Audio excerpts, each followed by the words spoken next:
right, now it's time to get into SmackDown. September 30th, 2004. Y'all like that? An unidentified day of the week. Yeah, I mean, come on, guys.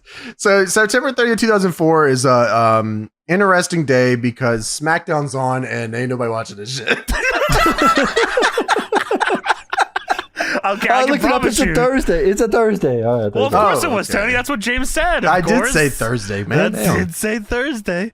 I mean, like, I wasn't watching anymore SmackDown at this point.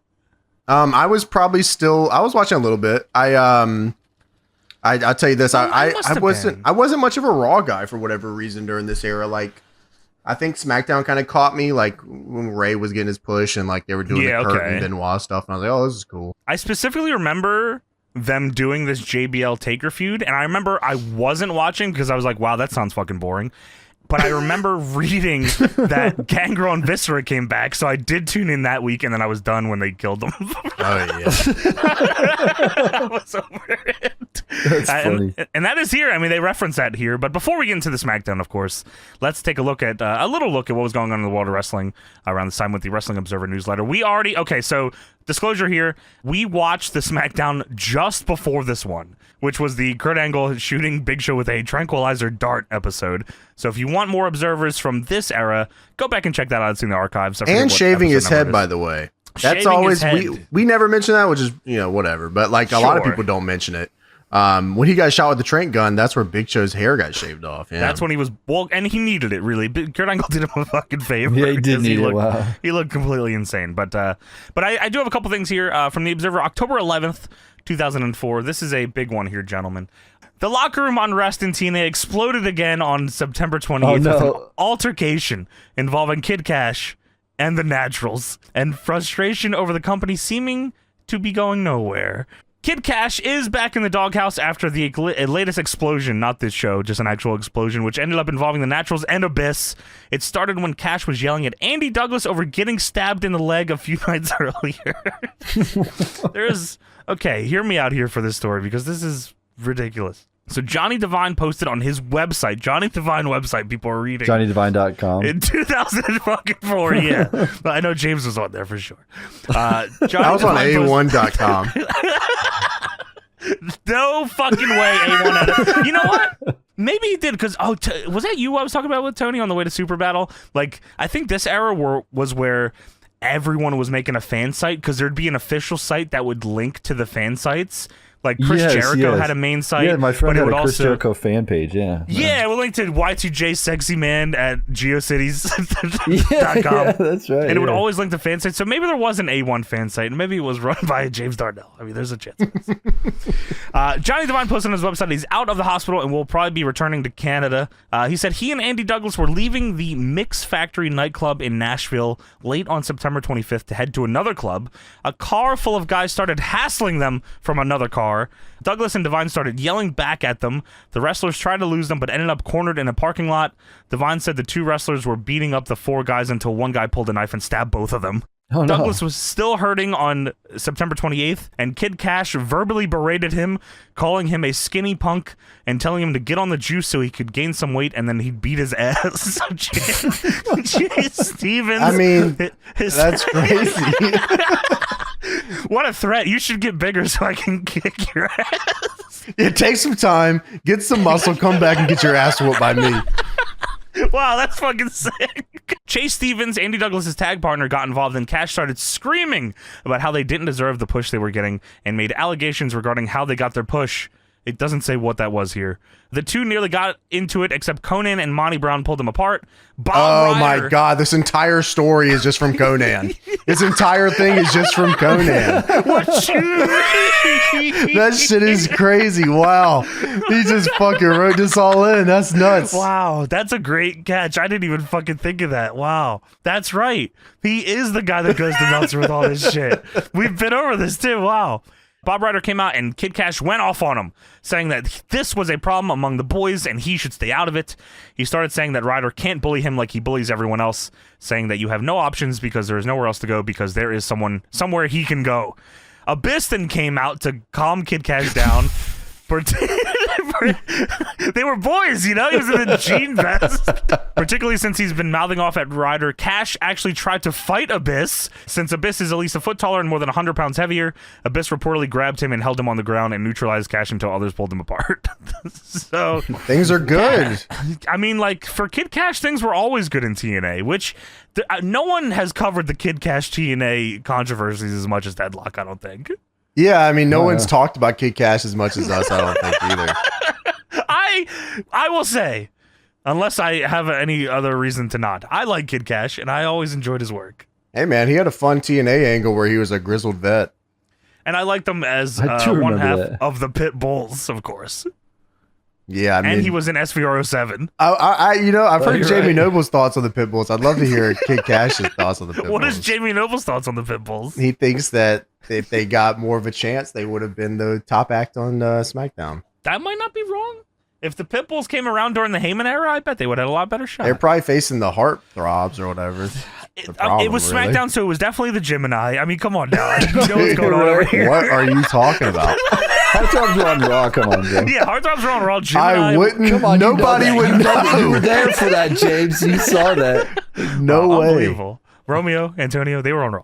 Kid Cash would beat both their asses at the same time. You better, if they got on gas, maybe he would. Gas right you get a little bigger and try again, bitch. Come on, you know the Gemini, they're the Shane twins, the Dicks, the Johnsons. All right. The fat XWF guys. Don't all right. You know who these guys are. No, I know those guys. I'm just not interested in talking about them. I want to change that here soon to watch this episode's coming up. Oh, dude. More TNA news. Vince Russo gave it notice after seeing his portrayal in Jerry Jarrett's book and theoretically will be done after November 7th. It was no secret Russo was frustrated at his lack of input, although publicly he acted as if he didn't care and whatever happened in wrestling he was fine with. He felt at the meetings that he was involved in, they didn't listen to him. He and Dutch Mantell were philosophically different, and when he'd bring up his success, they'd bring up his failures. So Vince Russo, as of now, is leaving the TNA. He's gone forever. He'll never be back, right? He'll never be back and never fucking cause them to have any issues with Spike TV ever. Speaking of Jamie Noble, by the way, James, WWE fired him. No. Jamie Noble was fired for disciplinary reason, easy for me to say, having nothing to do with being small or not thinking he's talented. I don't know who the hell said that. Hey. Sorry, I thought I'd put in my own thoughts here.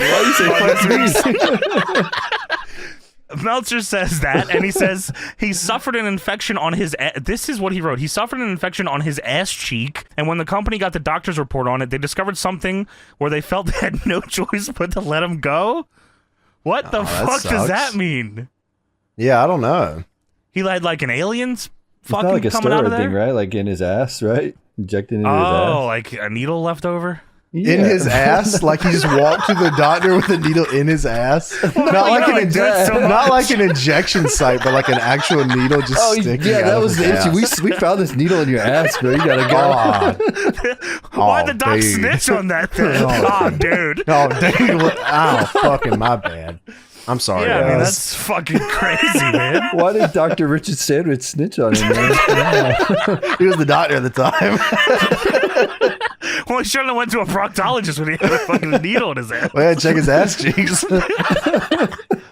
I'm going to fire Tony after I check his ass cheeks here soon. There's a lot of poo on him. It's not because he was small or a shitty wrestler. Yeah, no, not at all. That is hilarious. Go ahead and put that in there. You wrote that? I couldn't imagine reading that. Like, hey, we gotta let you go. You know, it's just time. You know, you've been here for a while. It's time to do something new. All right, so it definitely also wasn't because you're small or shitty as fuck. I promise you that much. Just in case you were worried, dude. I wasn't worried. Actually, I never thought about that. Yeah. That's Johnny Ace on the phone. What's that? You don't suck, and you're not that small. We just gotta let you go. Well, who the fuck said that? You're not a trouble worker. Nobody's saying that, Jamie. Nobody. That's real weird. Anyway, good luck with your ass cheeks. What's that mean? Hello? Yeah. I gotta go. Fucking fire everybody else now. All right. I'm gonna call Conan. No. That's where we get the scoops. Well, now it's time to talk about a great fucking show that I love, WWE SmackDown, September 30th, 2004. And it was on a Thursday.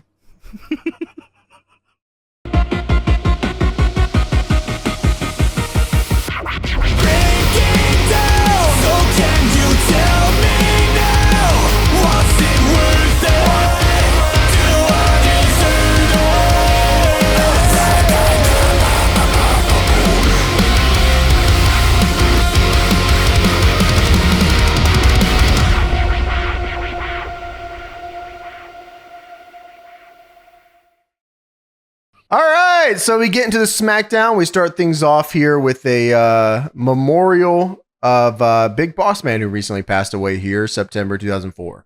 That fucking sucks, man. I think the Big Boss Man is awesome. Yeah, for sure. I mean, he had a lot of legendary stuff. I always also thought it was Big Boss Man. One word. It is not.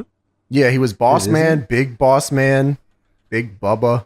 Big might have been his real first name. He always kept that part, kind of. That's a good fucking name.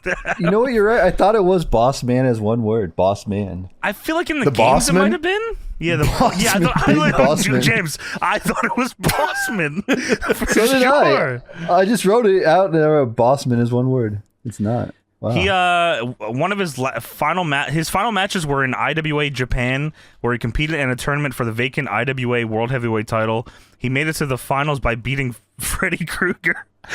Dude, this can't be fucking right. Wow, that's awesome. Dude, listen to this. He made it to the final by defeating Freddy Krueger before losing it to Jim Duggan. What the fuck? This is awesome. Yeah, that is awesome. Freddy Krueger and Jim Dugan would have a hell of a feud in my territory. You tell me you didn't book this?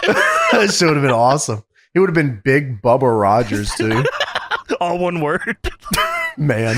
Big Bubba Rogers, man. But yeah, man, he was fucking sweet. Boss Man Slam. I fuck with that. So we get the SmackDown intro for 2004 here. And I won't be doing Oh, yeah. I don't know what it says. That's just, I don't know. No, that's right, I think. But yeah, this is the first time they play Rise Up with lyrics. Oh, really? Okay. Yeah, so the week before this, it's Rise Up just instrumental. So this is the first Rise Up with the drowning pool portion of it. Oh, okay. Cool. The intro seemed kind of different. Has it always been like it felt like a weird intro, or maybe I was just remembering it differently? The video itself? Yeah, it just felt like it definitely changes a lot. I mean, Luther Reigns gets cut from this thing. Yeah, I don't remember Undertaker coming like right at the screen like that at the beginning. I remember that part. I remember him being there, but I don't remember him like floating towards the screen. But maybe he did all the time, and I just have Mandela effect or something. Sure. I mean, just thinking about it. Do you remember Jason Voorhees with the chainsaw? You probably forgot a lot of stuff. Oh yeah, of course. Yeah, that's right. Yeah, I remember that too myself. Yeah, I mean, of course. But yeah, Luther Reigns doing his finisher, all yeah, man. And then Orlando Jordan doing a neck breaker, all yeah, man. And then RVD doing every flip possible. Luther Reigns has never seen this guy wrestle, though. Yeah. Just keep that in mind. I hope that Orlando Jordan makes it to the arena tonight and everything's okay. I hope he actually stays home and doesn't have to partake in this show. So we start with the Kurt Angle Town Hall. Kurt Angle comes out here in a very relaxed fitting suit to talk about shooting Big Show with a trank dart. Kurt says that he won an Olympic gold medal, of course. I don't know if you guys knew that. He broke his neck. Oh, he did? Wow. Won a gold medal. Cool. I mean, you got to talk about it. Like, it's just one of those things you have to get out the way. When you do that, yeah, I mean, that's fine. An inside joke that no one would get. I'll tell you about it later. I already know it. And I won't be denied. Just as I promised to win the WWE title and win the Olympic gold medal, I promised to provide a SmackDown moment last week, the likes of which never has been seen before. And just like every promise I made, I delivered. Then they show a recap, video package style, not even like the clip, like Kurt Angle had this put together, which is funny as shit, of what happened last week. So if you missed it. I love this video package. It's Dude, very good. The slow-mo part is so fucking funny. It is funny. It was a tag match, and then Kurt, at the end of the match, went outside and pulled a tranquilizer dart case out from under the announce table that was just there all night. And Big Show goes to double chokeslam Mark Jindrak and Luther Reigns, who are Kurt Angle's boys. I know, this all sounds confusing. Dude, yeah. They just brought in Mark Jindrak for this, by the way. This is like what they brought him in for.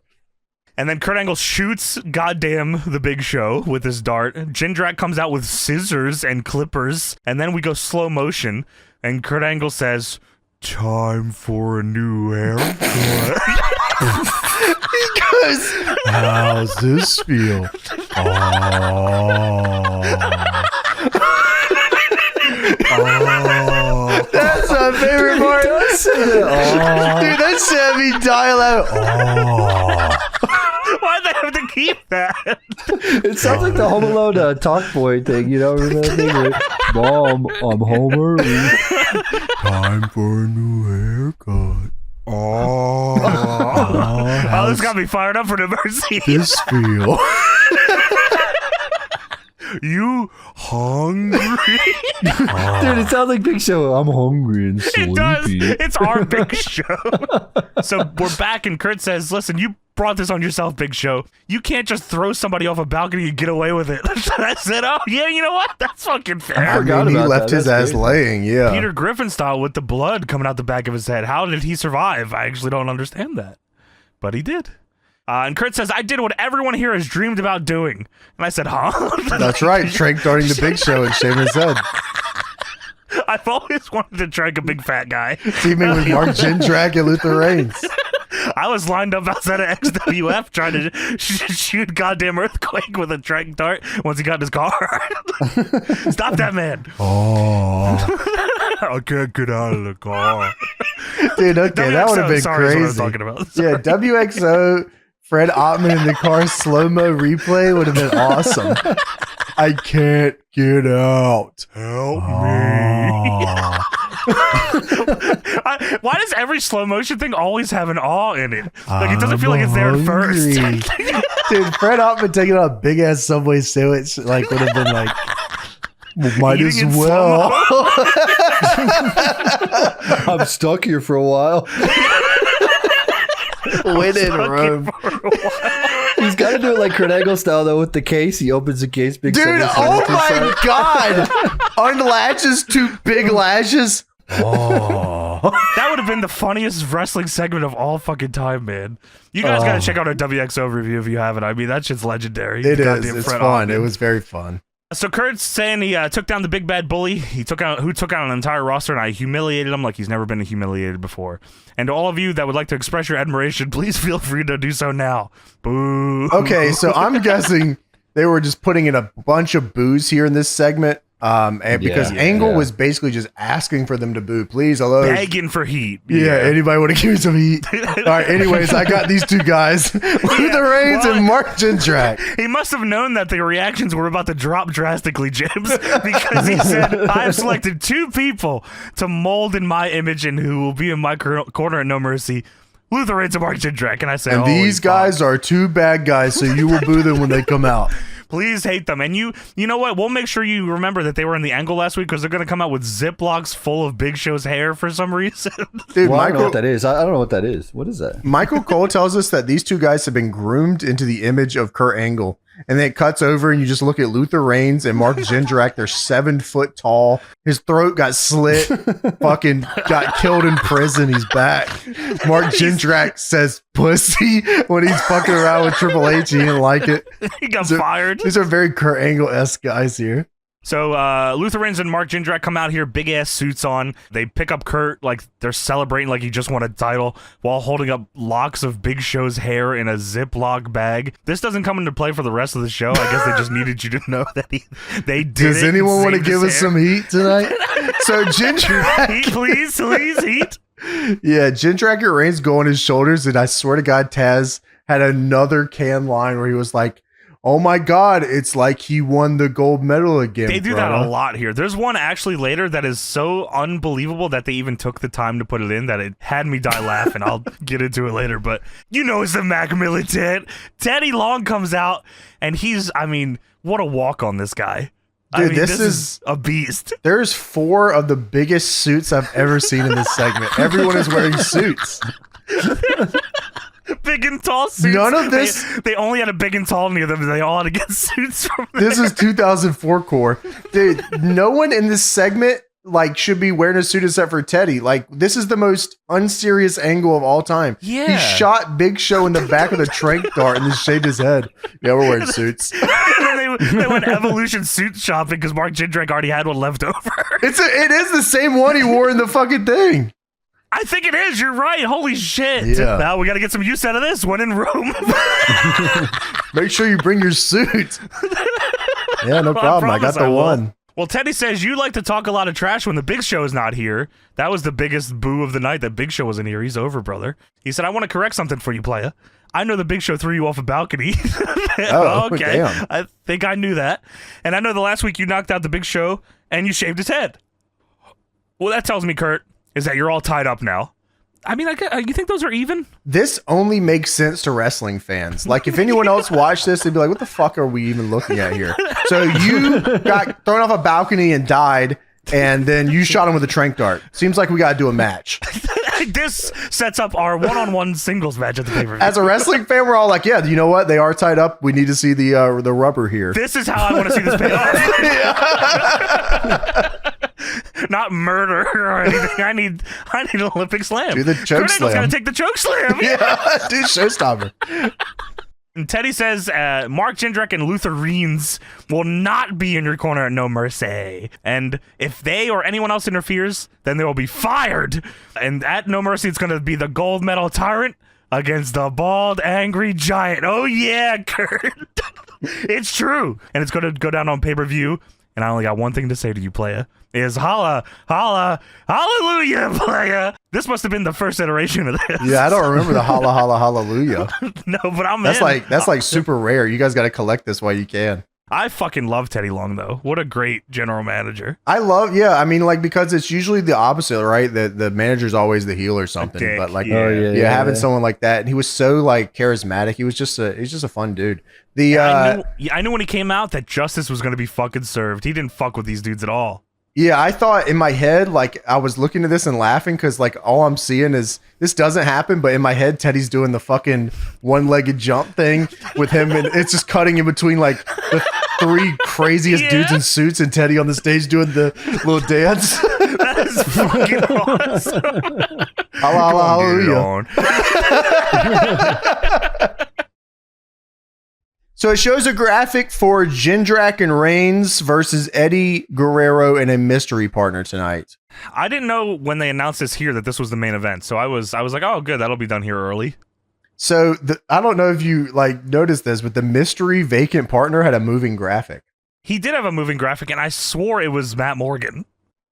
The idea of a vacant placeholder having a graphic that moves is nuts. I legit don't know if I've ever seen that. That was pretty cool. That's a good point. You know what? I don't know if I have either. I don't know how many mystery opponent things they were doing in this era, though. Yeah, that's true. SmackDown is brought to you by Burger King. Get those burgers. Friday Night Lights on a Friday. And Xbox. It's a box with an X on it. The whole box, the X. All right, that's not a bad lineup. What's Friday Night Lights? Is that a movie? Yeah, that's a movie, right? Yeah, Tony? it is. Yeah, it is. What is it? A football movie? That's right. Oh, what the fuck? It is, You caught all this. You sure you haven't seen it? I swear I haven't. That's awesome. Wow.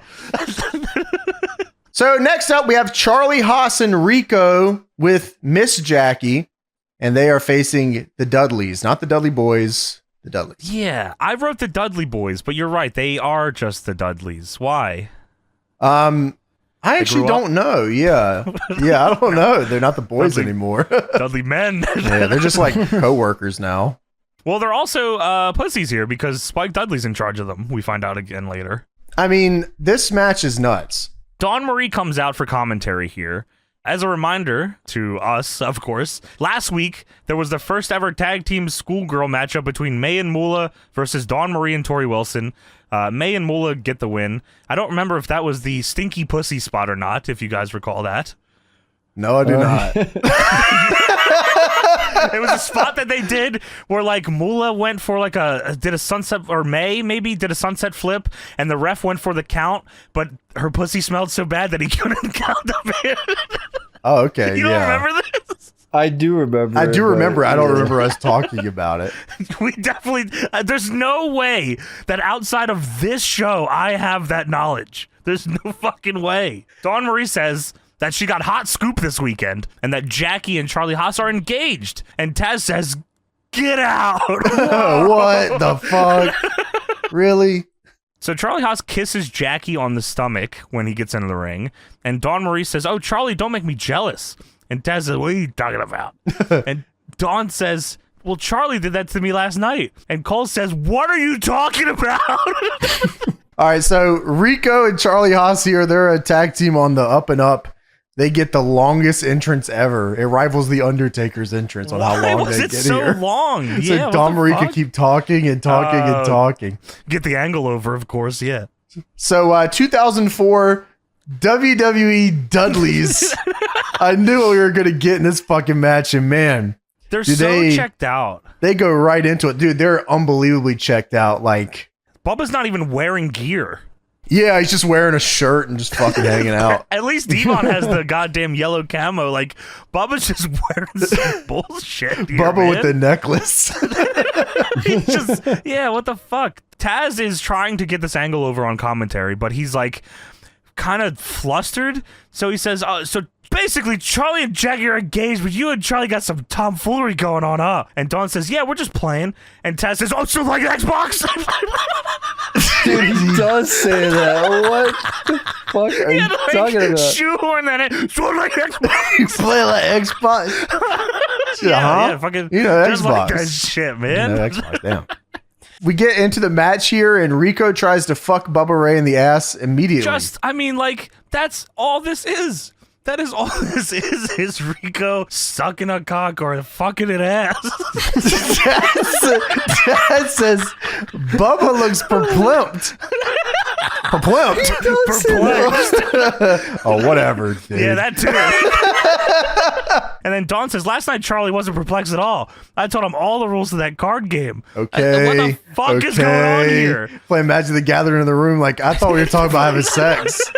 I thought you were fucking. So then Devon is tagged in. He does standing switch to Rico. Rico bends over in front of him for him to fuck his ass.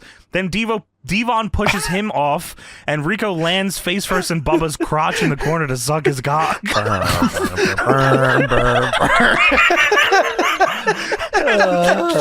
and then this is unbelievable. This is dubbed commentary that they forced in here. It's so out of fucking place.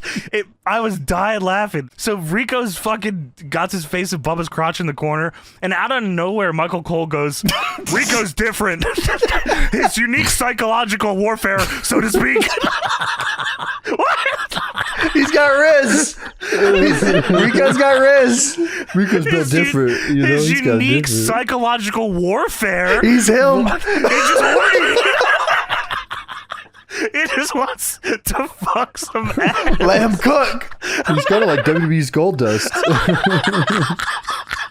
So right after Michael Cole says that, Rico bends Devon over and smacks his ass. And then Rico's controller gets fucked up because he tries to hit every rope for some reason. And then he runs at Bubba and Bubba gloms him. Xbox, you know? I mean, dude, I mean, this is a lot to take in. Like, Dawn Marie hasn't, like, stopped talking since she got on commentary. No, she is talking the entire time. She's yapping nuts. Insane, yeah. I would like to have sex with Charlie Haas. Okay. Yeah, fuck Would you him like too. playing Xbox?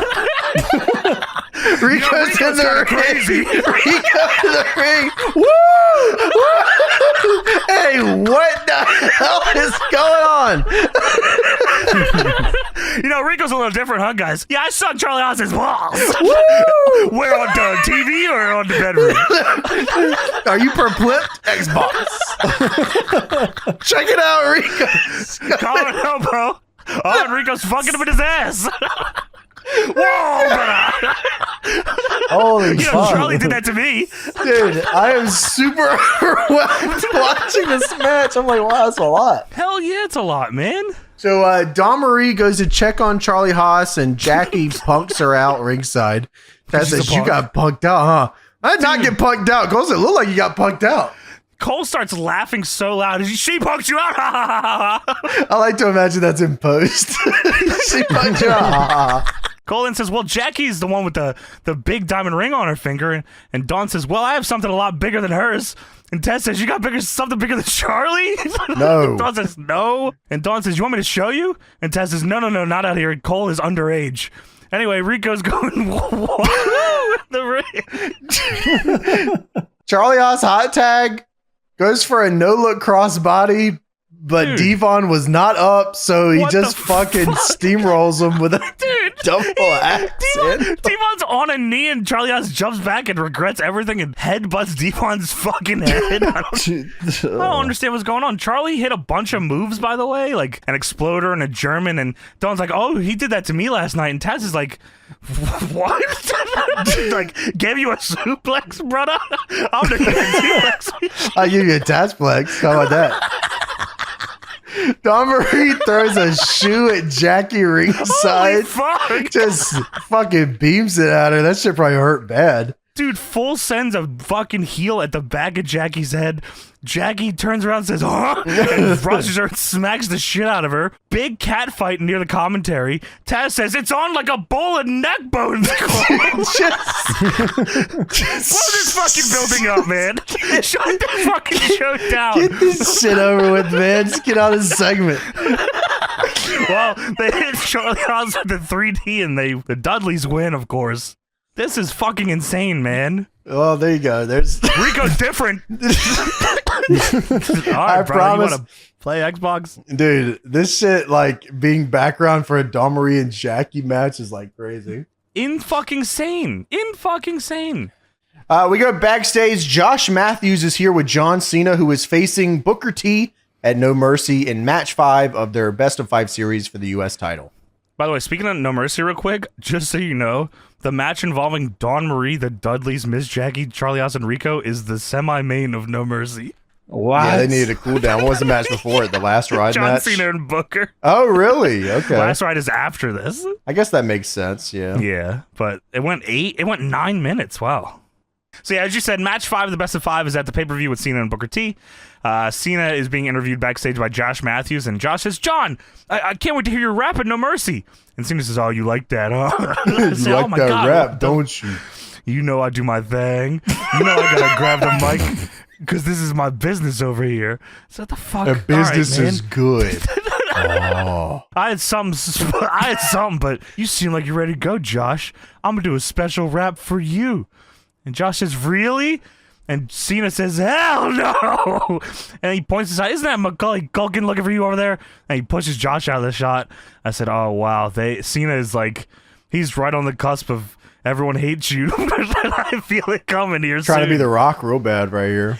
It does fucking feel like that. Wow, that's a great way to put that. That's exactly, this is Rock and Coach. Yeah, wow. Cena says, Booker, it's been a long road, and it comes down to Sunday. One man is going to walk away with nothing but a pocket full of memories, and one man is going to walk away with the one thing you and I agree on, the United States Championship. And you brag that you're the 5-time Book. Well, I'm the 1-time. That one. 5, a bigger number than 1. What you mean, John? I stab you. Fuck you. So we have JBL versus Hardcore Holly tonight on this show. Wait a second. Heidenreich! What are you doing? Heidenreich! It's showing a graphic for Hardcore Holly in jeans, by the way, fighting JBL later, and you just hear fucking Paul Heyman yelling, Heidenreich!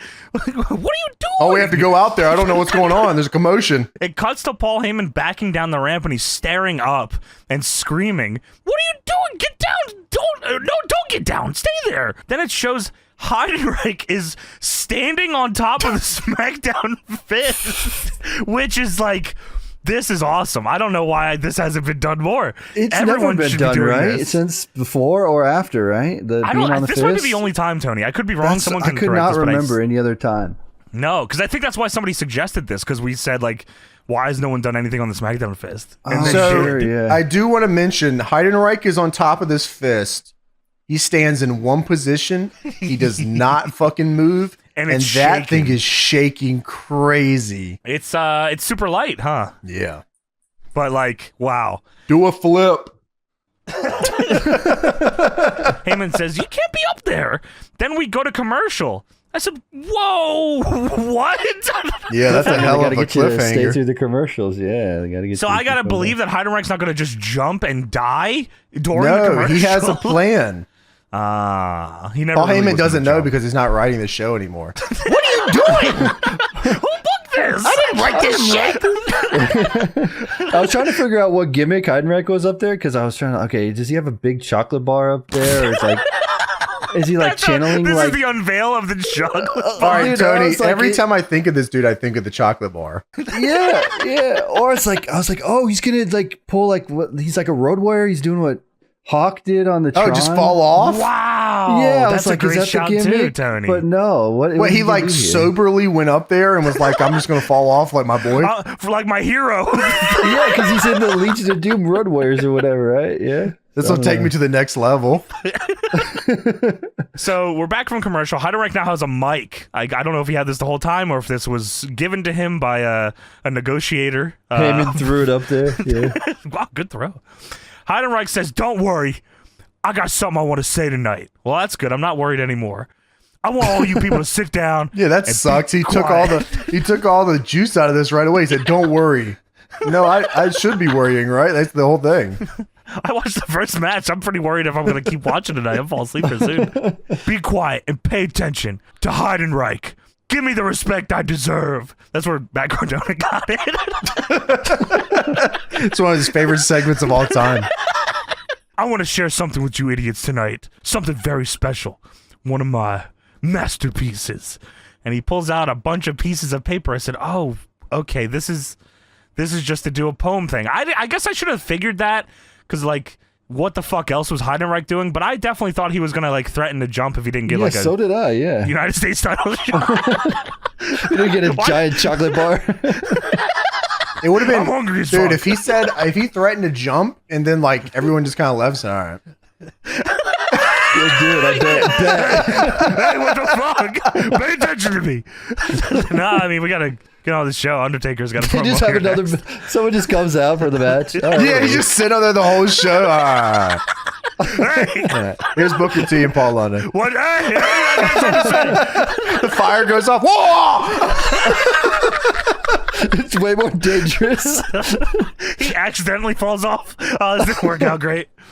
So Heidenreich says, the first thing you gotta do is sit down and pay attention to me. Yeah, we fucking get. I want your undivided attention. Please, Dude. please boo me right now, please. Boo, please. Somebody. Heidenreich. Heatless show ever. He talks so slow. It's like straight out of the WWE handbook for a heel in this era. Like if you put go even this, slower. if you put this in 2 times speed, he would almost sound like a normal person talking. I'm not waiting for you. I'm starting. All right. I thought you were waiting for my attention. Never mind then. Heidenreich, and I, of course, gentlemen, I have his poem. Heidenreich says, love and hate are 2 very strong things, but none of you people know the pain that it could bring. But if you would listen, shut up and listen. You are not listening. Listen to the story that I tell, and I will take you through for my journey in hell. Has the poem started yet? Listen! Are you You're not listening? You're not fucking listening. You would know if it started if you listen. Cut the mic, man. Just get this guy the Listen, fuck hey, off the hey, airwaves. Hey, I'm up here still. I'm fucking up Yeah, here. we don't give a fuck. Anyways, How do you I can get get down or don't. I don't know. How did I get up? We'll tear it down at the end of the show. Just get the fuck out of here. I mean, what would I even do? Just take the mic, cut the mic. Ah, it did. Yeah, he said, don't worry, so it doesn't matter. Yeah, I guess you're right. Well, James, anyway, this journey started a Is that in the long time poem? ago. Yeah, it's Is this the start? James. What's going on here? Poem or what? Yeah. Before the world destroyed and killed all the love I had to show. He flips through another paper. He has multiple pages. You're not listening.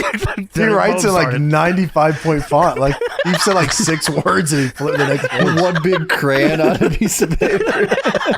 He wrote it in chocolate. Something destroyed all the good I had inside and left me with anger and pain that I denied.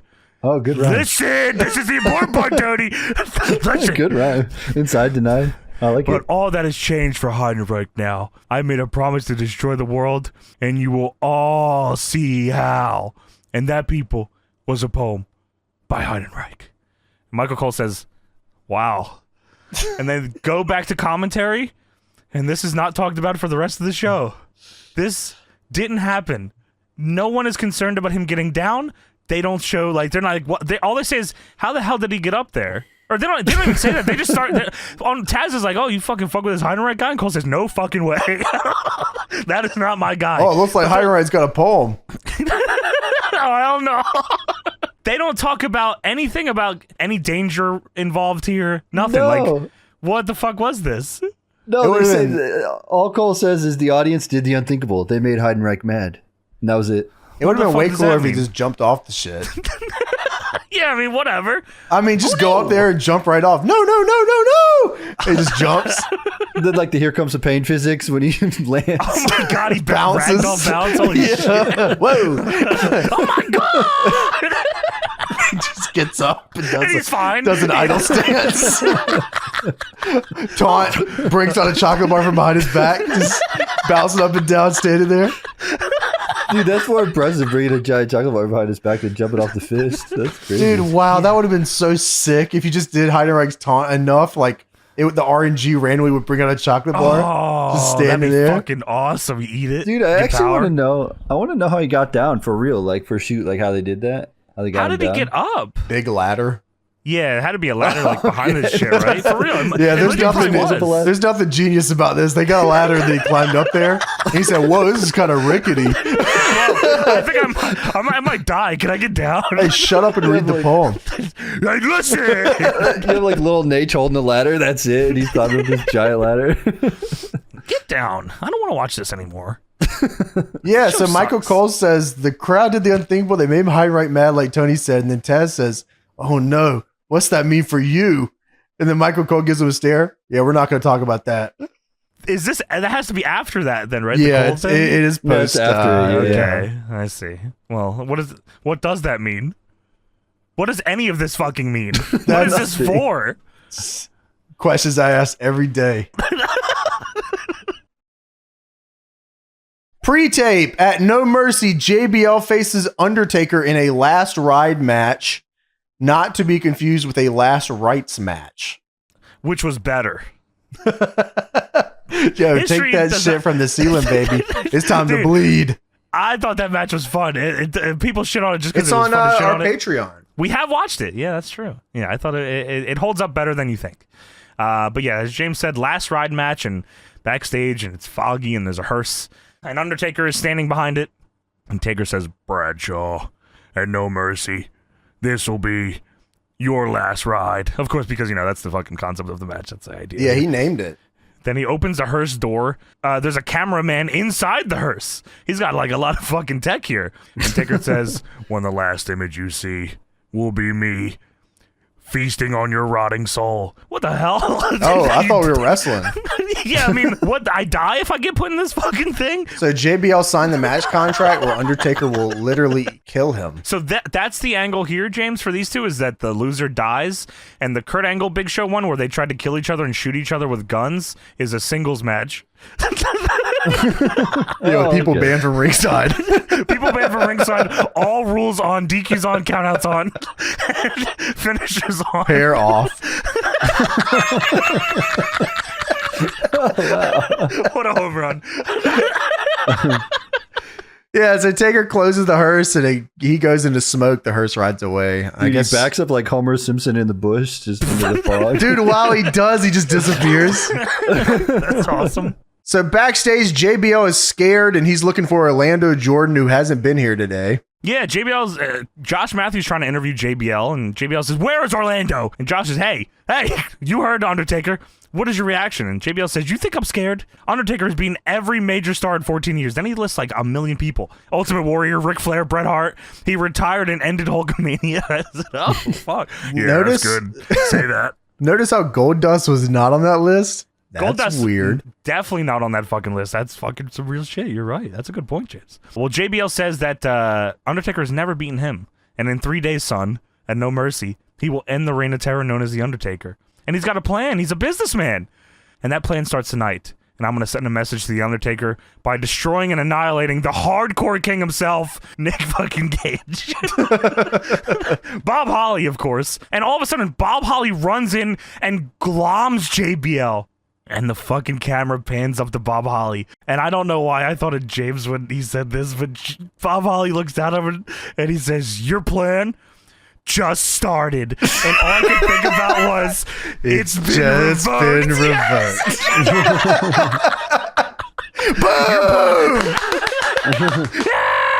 Boom! Your plan just started. Fuck yeah! Now, I'll be honest with you. I was a little excited for JBL and Bob Holly. Yeah, me too. I already knew what we were getting. I was excited for it. Yeah, they're gonna hit each other. Yeah, that's fucking awesome. Yeah, he called him. He refuses to call him Hardcore Holly. He's the Hardcore King, Bob Holly. His name is Bob Holly.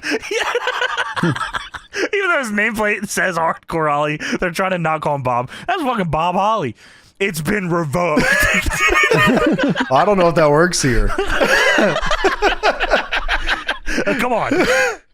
Good idea to give this match some heat later, though. Yeah, of course. I mean, they're actually pushing Bob Holly at this time too. Yeah, they pushed him off a cliff later. So that's true. Booker T versus Paul London is up next. Booker busted Paul London's nose open last week, and then Booker beat him by using the ropes. I like this. Yeah, Paul London attacked him after the match when Booker was taunting, and now he wants to get revenge. And London's fucked, you know, his nose is fucked up, his eyes all bruised, and they showed a WWE.com exclusive interview, and Paul London says, did you see this? Do I look like a quitter to you? I don't quit. Billy Kidman, because he's doing an angle, Billy Kidman just keeps walking out on him. He doesn't want to fight him or team with him. He says, Billy Kidman in this position would quit, and I can't wait to get my hands on Billy Kidman in No Mercy. I was like, oh, wow, this is a good fucking angle. So Paul London, of course, gets with Brian Kendrick, and they do their tag team, which is legendary. Like, it's a big deal for this era of SmackDown coming up here. But part of me always wonders if London just stayed a singles act or got more of a chance to be a singles act in WWE if he wouldn't have been a lot more successful. Sure. He's very good. And he's a guy that I don't think ever got his fair shake of showing exactly how good he really was, right? And I feel like surprisingly, like, sneaky good promo. You're right. I mean, anytime he had fire, he was a good promo. There's also a chance where, like, you know, they kill this division and then he's also gone. That's what I was saying. Like, I mean, I think it worked out in the for you know, this is the way that I'm talking. It kind of feels like it's like all best case scenario, right? Like, sure. The reality of it is, if he didn't do the tag team, he probably just wouldn't have been used, period, right. And like just would have been gone. To see what he could have done, the tag team, because like he had like a lot of like pretty engaging shit in ROH, and of course the El Generico team in PWG, like awesome. He was spouting nonsense, but like it was good. Like it was like, I don't know, it drew me in, right? And like the promo here on Billy Kidman was really good. I think like in regards to every cruiserweight that was on this show tonight, London was the best, like that never got the shot that everyone else on the show got. Totally believable babyface too, like great babyface, great seller, great sell. Yeah, that's what I was gonna say. Great bumper, very easy to get behind too. Cool moves, like he had identifiable moves. The drop saw at the fucking 450, he does a shooter eventually. Yeah, right. It just had a lot of upside.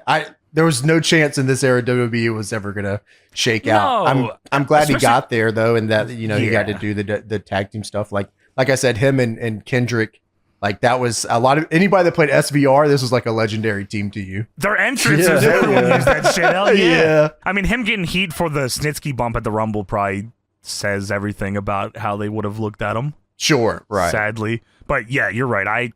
There probably is a lot of lost time that we got of his in singles capacity. At least we got the tag stuff, but like it wasn't like a flourishing fucking tag division. Like it was them and Eminem forever. So Booker starts on top here. Paul London, of course, fires back with the drop salt, awesome. Which is a drop kick where he just moonsaults afterwards. It's really doesn't really make sense, but it is cool. Booker takes back over with a kick. Billy Kidman is here looking at the top of the ramp, SmackDown versus Raw style. Dude, oh my God, that's exactly what I said. But here comes the pain style where they just pop up on the stage. So Paul London super kicks Booker, gets him real good too. Great super kick. Goes for the 450, but takes too long because Billy Kidman's at the top of the ramp. He's got to show him. He's got to show him. I mean, he is way up there. Do that quicker. Beat this guy. It was cool because Booker moves and then London like smashes his nose into the mat because his nose was broken, so it fucked him up crazy. Booker then hits the axe kick and wins the match. Bitch. Booker grabs a chair to attack London, but Kidman runs down and takes the chair. Oh, he's a babyface. Woohoo! Oh, but he hits him in the back with the chair. Oh, he's a heel. Oh, no. Oh, no, he's a heel. I thought he was going to fucking brain him. I'm surprised it was a shot to the back. But he I had to save it because... Yeah, okay, we're on the same wavelength. Someone told him backstage, I don't think so, kid, not tonight. Hey, I don't think you should use that chair to the head. I don't know who would say that, of course, like that. So, yeah, we move on. We got Jindrak and Reigns versus Eddie and Mystery Partner. That's the main event tonight again, just reiterating. And then we get a pre-tape here. Carlito Caribbean Cool is coming soon. What the fuck is coming? Can't you see Carlito's on the phone? Dude, I don't know why, but growing up, I loved Carlito. I was like, this guy's the next world champion. I don't know why I thought that. I did fucking too. Dude, me so and my buddy, wow. dude, me and my buddy Marcus, who I went to school with, he lived like around the fucking block from me. We would always fucking fuck with Carlito. We were super fucking into Carlito. And then he debuted and he wins the US title. I said, holy fuck, that's my fucking guy. Let's Dude, go, man. I earmarked this dude as like the next guy. I was like, this is him. I know. Why was that, you think? Just because the fucking... Maybe that's what people thought about Razor Ramon when the fucking he did his promos too. Oh, maybe, yeah. There was something iconic about this early Carlito stuff. Like, it was just a really well done gimmick and a good time. And like, he had a good look and like, I bought into it. Oh, yeah, shit. dude, biting an apple and spitting at people. I was like, holy fuck, this guy's bad. Oh shit, all right. It's not fucking cool. You're cool as shit. His middle name is Caribbean. He had a cool little logo. He had a cool logo. Dude, okay. So when he was Carlito Caribbean Cool, that's when he was the world champion. When he dropped the rest of it, it was just Carlito, whatever. I agree. Like, that was it. Oh, wow. Yeah. I fucking totally agree, man. Yeah, you're right. That's, I mean, like, but dude, yeah. Cena winning the belt at the pay-per-view, then immediately dropping it to this guy in his debut was awesome. Yeah, I mean, come on. Like, that's dope shit. And then I don't know what happened. I don't know if that was his fault or their fault. I'm sure it was a combination of the two. Now I will talk about the reality of Carlito. Anytime I think of this dude, I just think of Ric Flair dressing him down backstage. No! Hey, what, are you leaving before the last bell? You think you're better than the main event? You think you deserve this woman? You think you deserve this girl? Holy shit! No, Carlito, fight back! Are you kidding me? I mean, that's one of the craziest like backstage dressing downs. I mean, it's an iconic segment. I'll tell you that. I haven't kills his career. I haven't forgot it. Yeah, no, there was no coming back from it. I think he had to put like. He did that, and like I think part of I can't remember. I remember reading like part of it was like an actual shoot. Like he was just just over. Like he was just over it, and everyone's like, "Why aren't you trying harder? Like, you're not living up to your potential. Like you're fucking lazy." Yeah. So they're like, maybe we just do it on TV. Like it would make them try harder, but it didn't. You know, but the beginning parts of this, tremendous. I was all in on it, baby. I was all in on it. So we get JBL versus Hardcore Holly. So Taz mentions that, of course. Yeah, I mean, you can't just get a title shot like that, buddy. Well, it's goddamn Hardcore Holly. What the hell? He's got steez. Yeah, why isn't he defending his belt, though? Yeah, well, he's a heel. He doesn't have to, I guess. Taz mentions that Orlando Jordan cannot be found tonight, but, you know, there's a good chance he'll probably be here. He legit, he says, it's probably JBL fucking around, pulling a fast one on us. Oh, okay. So it shows Holly attacking JBL backstage again. It's been revoked. And Holly comes out here and... doesn't have How Do You Like Me Now? Yeah, what is that about? Is that It's just a regular song. You think they thought that was a heel thing? How do you like me now? He's boom! Boom! He's from Mobile, Alabama. I bet wrestling kicks ass in Mobile, Alabama, man. I mean, yeah, I imagine so. It was always their best shows. I wonder what the top indie there is in Mobile, Alabama. Oh, I don't know. Yeah, I've never even checked. We should. Anyone from Mobile, let us know what the scene is out there. Maybe we'll run a show and get Hardcore Holly on it. So we get into this matchup here, physical match right away. Yeah. They're just going at each other clubs. Holly gets in with some early chops here. So JBL begs off and pokes him in the eyes. Pokes him in the eye and neck breaker. He's a huge, beefed out man. Pokes him in the eyes. Dude, it's so funny. You're at beg off, and like he goes to poke him in the eyes, and it looked like it was a shoe one because Hardcore Holly's shoot flinches when he goes at him. I was like, wow, this is awesome. So JBL then just starts clubbing this dude. Clubs the fuck out of him, chops Put the him shit in out of a him. barrel, Bradshaw. BWO. Yeah, there's Goldust over there. What the fuck? So Hardcore Holly lines JBL to the outside, and Hardcore Holly is just clubbing the hell out of this dude. I mean, it's all just super physical. I love this. Why is the ref counting so fast? I was like, for sure this was going to be a double count out or like a shitty JBL last second get in. Nick Patrick is counting so fucking fast, which made the finish even more confusing to me. So JBL sends Holly into the steps, and then he uses a closed fist. What a heel. Son of a bitch. Taz says, what the? That's the worst thing on the show. Dude, yeah, really, so far tonight. Yeah. Hardcore Holly gets chance here. He's a fucking top baby. Hardcore Holly. I said, let's fucking go. Because this is, yeah, okay. Because he already had his fucking title shot with Brock. That was it's like, already all over, dude. Yeah, I guess it's and then they cement that tonight here. Damn. So JBL goes off the top rope. Holly catches him into a power slam. Big pop. 2 falls here. That was cool. Holly then does a vertical suplex for a 2. Cole says, JBL gets the right shoulder up. Oh, sorry, it was the left shoulder. And Tess says, left, right, he's ambidextrous. Dude, he says left, right, ambidextrous. Then no one says anything? All right. That's fucking awesome, Tess. I mean, this is a fun commentary team at the very least. So JBL gets a big boot for a 2. He puts Holly on the top rope and starts hitting a violence party on this dude on the top rope. He's beating the dog shit out of him up here, man. I said, this is sweet. Holly pushes him off and then hits the top rope line for a 2. What the fuck? Dude, Holly then hits it with the Ryan Clancy drop kick. I was like, dude, oh he does, my. And he kills him with it. And it gets a fucking falsie. Yeah, that was awesome. I love this. This is like awesome.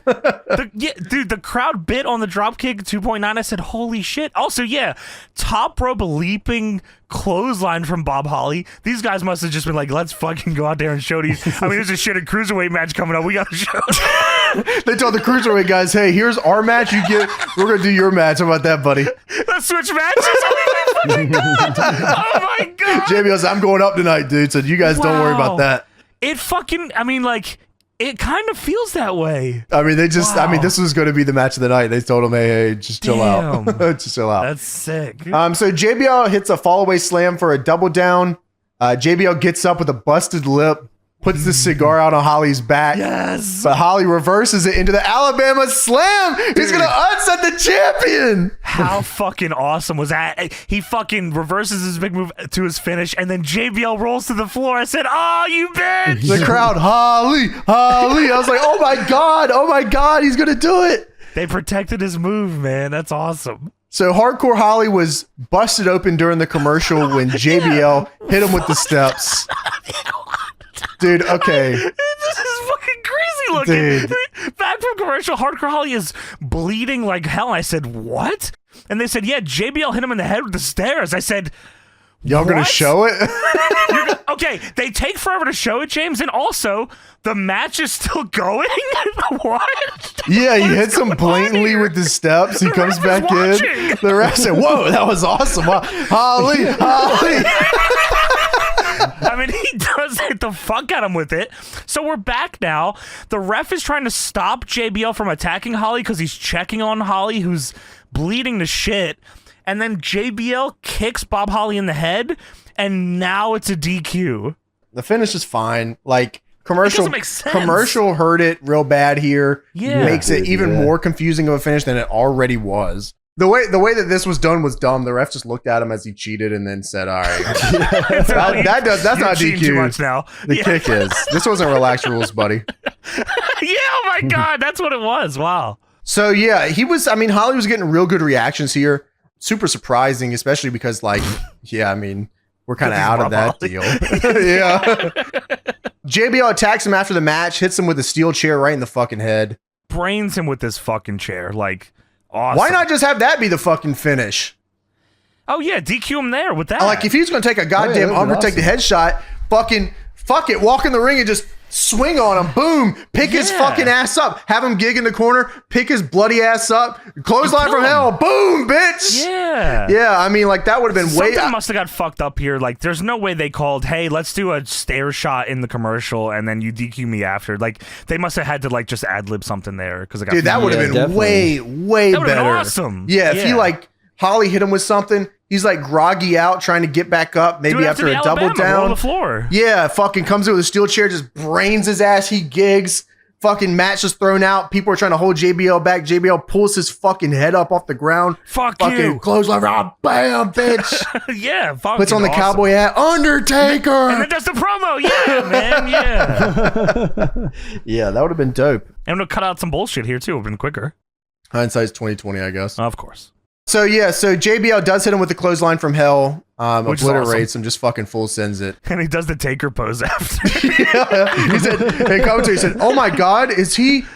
That's a shout out to the Undertaker. That's Undertaker's pose. Yes, dude. Yeah, we know. We know. Thank you. So JBL puts on the cowboy hat and he says, Undertaker, you don't play my games with me. There'll be no referee, no bell to stop me, no mercy in Undertaker's career. Dead or alive, I fear no man, and at no mercy, I will." And the lights go out. Gong. I said, "Oh fuck, oh shit." JBL puts up the Dukes. He said, "What the fuck you want?" Dude, he was ready for a fight. That's awesome. You want to go one-on-one with the best pure striker in WWE history? You kidding me? Look what I just did to fucking hardcore Bob Holly. So Taker shows up on the Tron, and Taker says, "Bradshaw." Hey man, whoa. It's JBL now, dude. Don't call me Bradshaw. Fuck you. Listen.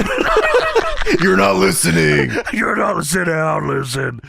Gangrel, Viscera, and now Orlando. And Undertaker on the Tron looks up to where he wants everyone to look, and the spotlight goes, which is just a funny visual. And then a spotlight shines on Orlando Jordan, who is now not crucified. He's on a symbol. He's on a big symbol above the building. Symbolized. No religious connotations here. He is symbolized crazy above the crowd. He's in like his dress clothes and shit. And Taker says, "Then there was one this Sunday. Prepare to take your last ride." I mean, anything after seeing Orlando Jordan on the symbol, I mean, he's 40 feet in the fucking air, knocked out cold. At this point, I'm just asking, can we like not do the match? I don't know what this has to do with this match. Just shoot each other to death? Like, the fuck is going on here? Dude. Also, again, how the fuck did they get him up there? And how the fuck do they get him down from there? How did nobody see this dude hanging up there like that? Dude, how long has he been up there for?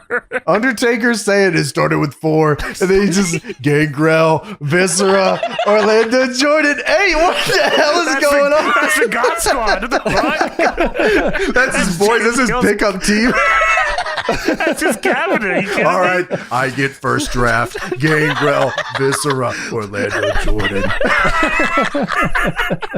It works out because Orlando Jordan uses this entrance in TNA. He does. He's got caution tape though. He symbolizes himself and comes down and come on him. Yeah, come all over his face. And now Bradshaw, I'm gonna put come on him. No, don't do that. I'm perplexed. Lightning strike and then cum everywhere. Oh. Starts oozing. Let's watch that in slow motion. Oh. There's cum everywhere. So we get a little, I don't know what you want to call this, an on-screen. THQ's video game, WWE Day of Reckoning, is bringing you WWE's No Mercy. Which is crazy because WWF No Mercy was a game too, so that's weird. Yeah, you're right. I mean, I've talked about it a ton. I'm sure I've talked about it a ton on this podcast. I love Day of Reckoning. It could be my favorite game engine. Like, in terms of pure gameplay, I think I might pick Day of Reckoning over any other wrestling game. I just love this fucking game. It's a ton of fun. Yeah, it's awesome. All the moves feel heavy, like they got weight to them. Being able to interrupt moves in an era where the SmackDown games never had that was like mind-blowing to me.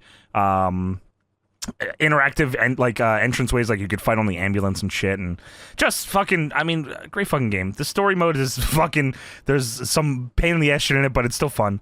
The creation stuff is awesome. SummerSlam Fatal 4-Way Cage match. Yes. Was it Day Reckoning 1 or 2? That might be 2. Yeah, I think that was 2. But I remember that as like a legendary one from WWE Games history. Yes, the SummerSlam dude. Fatal 4-Way Cage match. It still eludes some people that I've never beaten. Yeah. Chris Danker definitely has never beaten that. No, he's got a fucking no clue in hell, man. No way. Just a dumb, and you never guy. will, buddy. There's just no fucking way you can do it. Prove me wrong. The Creation Suite in Day Reckoning was way ahead of any other fucking wrestling game ever. Like, and that's like spawned, like, you know, No DQ CW came from WrestleMania 19, which the next one was Day Reckoning. They had so much cool shit. You could just, it was awesome. If you haven't played Day Reckoning or WrestleMania 19 on the GameCube, go out of your way to fucking emulate that or do whatever you can, because goddamn, I love those games. So we get Nunzio versus Spike Dudley with Stamboli Meister. He's here. Dude, Johnny Stamboli in FBI bulletproof vest as my goat. Forget about it, motherfucker. So Spike Dudley is the Cruiserweight champion, and he is the boss. He is the boss, and the Dudleys are here. Sorry, not the boys, the Dudleys. Yeah. This is a non-title match, right? Yes, it is, and that's, I assume, what happened. Like the finish goes to that. Yeah. So Nunzio and Spike trade headlocks here. And that is the whole fucking match. So Nunzio gets a good headlock in on Spike. They go over to the rope. Spike tries to use the rope, but Nunzio pulls him out with his legs on the rope and then drops him. I thought that was cool. They're begging for Spike to get heat, and I think that's what this entire match was supposed to be. Nunzio had a lot of good shit in ECW, and it's like he went to WWF, and like, I get it, like WWF is kind of like the caricature company, but like, sure, there's no reason these two couldn't have had a fucking fun match. I don't even know how long this is. It felt like way longer than it was, though. It did. It felt like a really long one. I agree. So Nunzio grabs a single leg and rolls through, causing Spike to flip back and take a bump. I thought that was cool. Awesome. Yeah. Spike hits a Manhattan drop in a line for a 2, and then starts something that lasts the entire match. He goes into a bulldog choke and then a chin lock, and he spams this for the rest of the match. Dude, every time Nunzio's close to getting out of it, they get right back into it. I was like, this was like, they were told you have to do this because someone must have got in trouble for not doing enough of this. So this had to be an example here. Why is no one doing bulldog choke and a chin lock? You need some chokes. And then the boss stood up and said, I'll do it. I'll do it. Cole says, if you're a cruiserweight, it's difficult to best Spike Dudley when you have the Dudleys at ringside. And Taz says, well, I'm not a cruiserweight, so I don't know. And Cole says, you weren't a cruiserweight when you were in first grade. And then Cole's trying to go back to calling the match after like fucking shitting on Taz. Taz is talking over him. Oh, you can personally attack me anytime you want. It's no problem. Taz got legit pissed off, and he won't let it go. He like keeps going on for a while. Yeah, he won't. I am watching the freaking match, dude. Watch some match. Watch the fucking match. I'm getting hot. So Spike does the headbutt cheese into a neck breaker for a 2. Running headbutt cheese. That shit was awesome. Hard cam shot of it and everything. There was a brief ECW chant from guys that knew these guys had better matches 5 years ago. Brief ECW chant, and then Spike locks in that bulldog choke into a chin lock. Fucking motherfucker. ECW's not coming back. Little does he know. Yeah. So Spike gets him in the corner and goes up for the 10 punches. Does 2, and then Stomp cheeses him in the corner. I hate this fucking guy. Are you kidding me? Bubba and Stambolis are arguing on the outside as Spike locks in a chin lock and then another bulldog choke.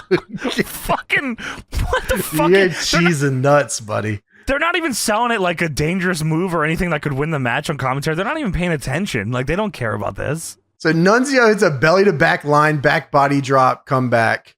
Nunzio then hits a Sicilian slice. Let's go. Devon gets on the ropes, but Stamboli pulls him off. Then Nunzio gets tripped by Bubba, and Spike goes for the pin, but then Nunzio reverses into his own crucifix pin and steals the win on the boss.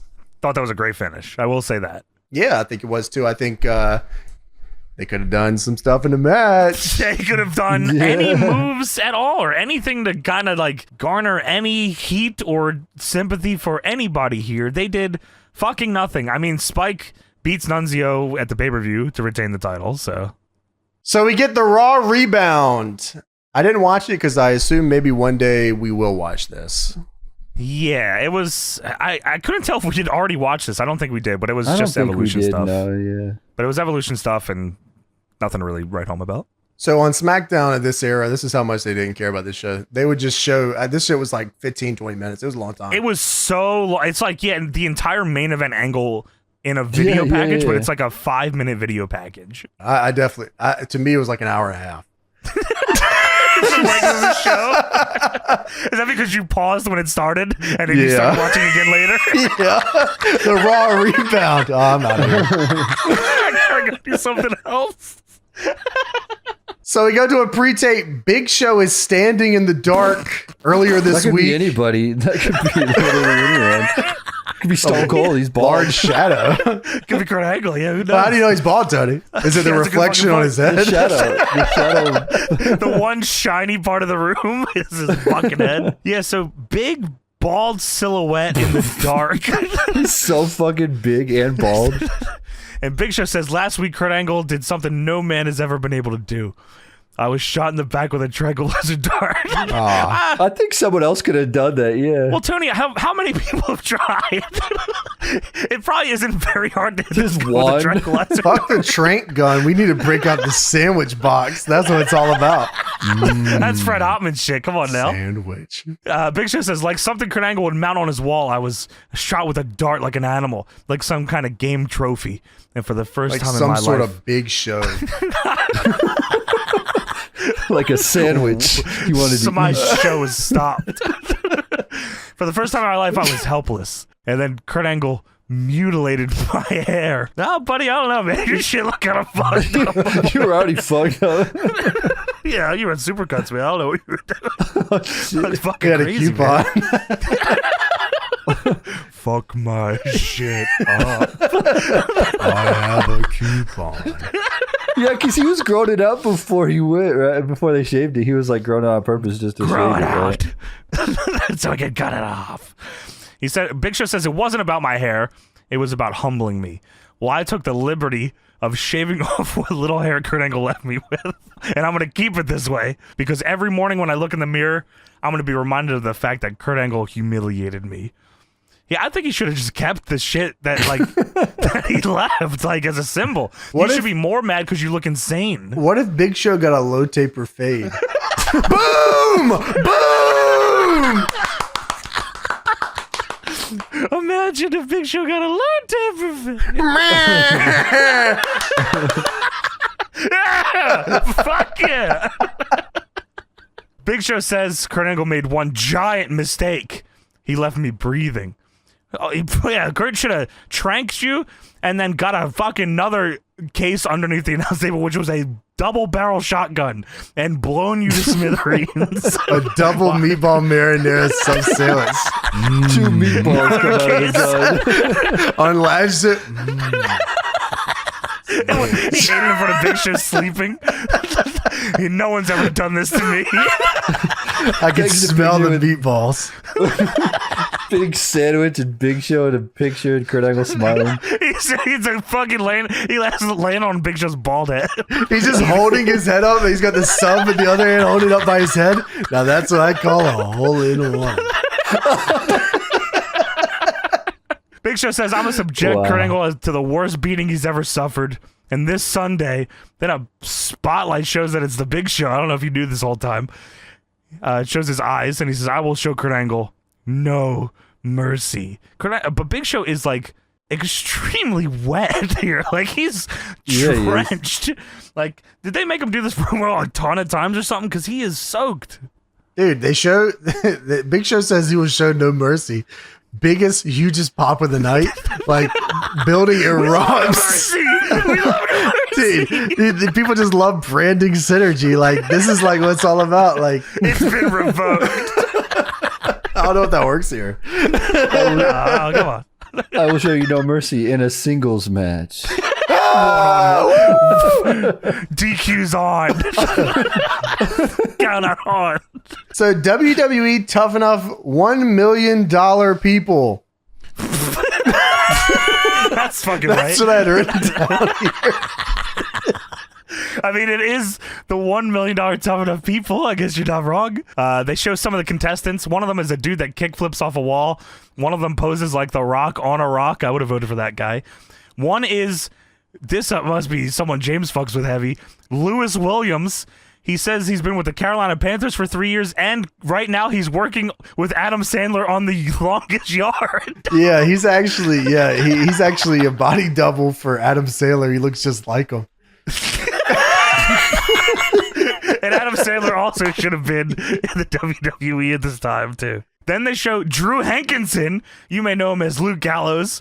He says he would break bread for the devil himself to perform under the greatest set of lights. The devil. The devil got bread. I got the bread. And then Byron Saxton's here, too, cuts a promo. How do all these guys end up here? Yeah, and they're like, Byron Saxton is still there. Luke Gallows is still there. Yes, dude. Oh, wow. I wonder if my boy's still in Adam Sandler's Longest Yard. So now it's time for the main event of the evening. Everyone's been waiting for this one. God. Mark Jindrak and Luther Reigns versus Eddie Guerrero and his mystery partner. How the fuck is this, man? Like, listen, this sucks. It's when no one gives a shit or cares, these are the things that you can do. Like, you know, it's get like away with murder. Yeah, these guys can beat these guys tonight. Yeah, man. God damn it. So Eddie comes out in his Tabasco Latino Heat shirt and the lowrider. Based. And Eddie introduces his mystery partner, which is Rob Van Dam. Yeah, one of a kind. So, I mean, look at this match, man. They rush the ring. This looks like this could be a Day of Reckoning opening match where you're just getting into the biz. You're fucking completely right. Wow. Eddie and RVD come out and kick the shit out of you. So Eddie, they rush the ring, man. RVD sends Jindrak over and house shows on him. Eddie goes for the Three Amigos on Luther Reigns, but he blocks it and gourd busters him. That was cool, actually. I like that. Yeah, me too, because it led to the finish. Yeah. So RVD comes in and hits a few kicks and goes over the 5-star. Holy shit, he hits it.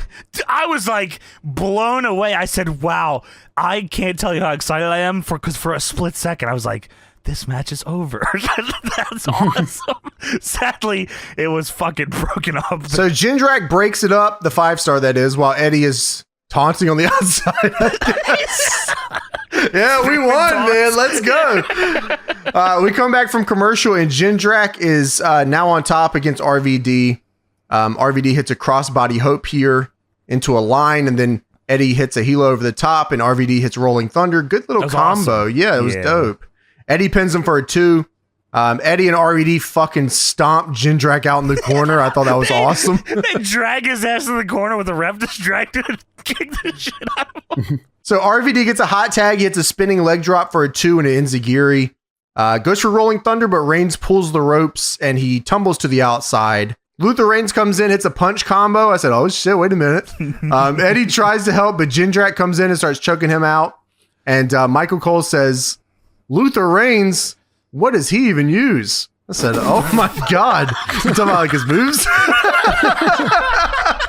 That is awesome. That's Paul Heyman in the back.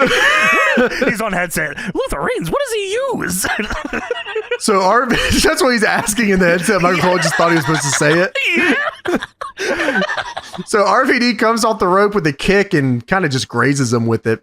Dude, I mean, like, this is insane. Like, RVD, if RVD's up there, he's coming at you with a kick. Luther Reigns is like a mile away. RVD whiffs this kick crazy, then does a shoot spinning leg drop to Luther Reigns that he didn't see coming. He crushes his head, and then RVD hits the mat and says, "Fuck!" Yeah, he gets pissed off. Like, damn it, dude.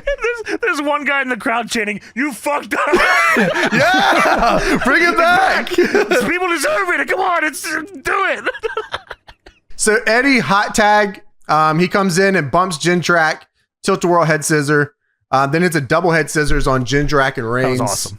Eddie then hits the Three Amigos on Jindrak and then a frog splash, but Luther Reigns breaks it up. Fuck! RVD then hits a spinning heel kick on Reigns, and then Reigns hits his patented finisher. The roll of the dice. Does he have a name? Does he ever have a name for it? That's that devastating inverted alternated neck breaker. That's the. Does he have any moves? What does he do? Maybe that's what he knew he was hitting his move. What does he do? And RVD then lines. I don't know what RVD's thought process was here. He lines Reigns over the top, goes out with him, and then Jindrak just pins Eddie. Dude, yeah, like Jindrak couldn't have did a move too. Dude, Eddie is okay. You just got to be a little more protective of your top guys. Eddie was sitting there. Guerrero. Yeah, Eddie was sitting there forever, man. It was just like the name of his move, James. Would you like any guesses, Tony? Any guesses here? Luther the congregation. Wow, they only call it the neck breaker. It's a neck breaker. Neck breaker. It is the Reign of Terror. Ah, wow. Can't get away from that Monday and Tuesday. You're fired. You're actually on no days. You can have all the days off. Dude, yeah, Jindrak covers them. They win. That is it. There's no post-match. Heels win and celebrate. They're gone. Dude, Taz says, don't miss Sunday and beware of that move. What? Luther Reigns is not on the paper. What? The roll of the dice? The Reign of Terror. He's not on the pay-per-view at all? Oh, sorry. Yes, he is. I lied. He's facing Eddie on the fucking pay-per-view. Thankfully, Eddie wins. Don't miss Sunday and beware of that move. All right. How about I don't do both of those? I won't watch Sunday, and I'm not looking for that move. So then, at the end of the show, instead of a pay-per-view rundown, we get a No Mercy music video. Yeah, it's fucking. You called it earlier, TNA style. Yeah, that's dope. I actually thought this was awesome, and they included clips from this show to like build to the pay-per-view too. I was like, wow, that's awesome. I think that's pretty sweet. I don't know if they always did that in this era or not. Maybe just trying something new here. Yeah, it's dope. Works for TNA. Why don't we try it? Yeah. Weird fucking show for sure. But at least we got one good match. Two good matches. I like the Booker Paul London match actually. They didn't really do nothing, but JBL and Hardcore Holly, like I said, the whole segment there, good stuff. Thought it was cool. Not bad at all. Enjoyed my time with that one. And then I got, Heidenreich on the goddamn fist. This fucking Is that what we watched? Dude, that was crazy. It was a combination of Heidenreich on the fist and Big Show first time bald. I legit didn't even look. Like, I just started. I just raw dogged the episode, and I was like, "Which one of these reasons is why you watched it?" All of them, of course. It's because you want to. It's because you would need to be wearing of that move. Well, now everyone knows to be. Yeah, the Reign of Terror. The Reign of Terror, brother. Oh, you can just assault me all you want. That's fine. Watch a freaking match. I'm watching a freaking match. Oh, of course, and Orlando got symbolized. Of course, that happened as well. Yeah, oh yeah, that was another one I thought maybe we watched big moments. Yeah, it was actually those three. And Luke Gallows was on in 2004. He's just figuring it out. Soon he'll be Kane. Well, there you go. That is WWE SmackDown for September 30th, 2004, and that is it for our show.